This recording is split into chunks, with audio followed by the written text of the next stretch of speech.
রঙিন রিবন, ছোট দৌড়ের ট্রাক, পাশে উৎসবমুখর মানুষ, ধীরগতিতে এগোচ্ছে সজ্জিত কচ্ছপ।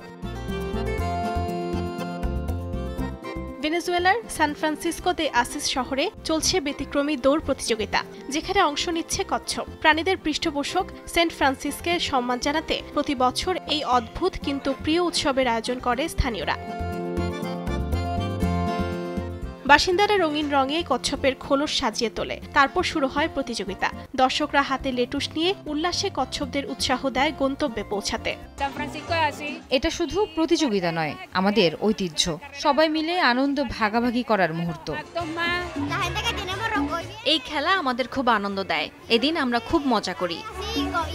দৌড়ে অংশ নেয় প্রায় ৮০টি কচ্ছপ। এই আয়োজন শিশু থেকে বৃদ্ধ সবাইকে একত্রিত করে, ঐক্যের বার্তা ছড়িয়ে দেয়। এটি আমাদের ঐতিহ্যবাহী খেলা। আমরা আমাদের ঐতিহ্য ধরে রাখার চেষ্টা করি। আমরা খুব উৎসব প্রেমী। ভেনেজুয়েলার এই কচ্ছপের দৌড় শুধু গতি নয়, আনন্দ আর উৎসবের এক মিশেল। অর্জিতা শেহজিন, সময় সংবাদ।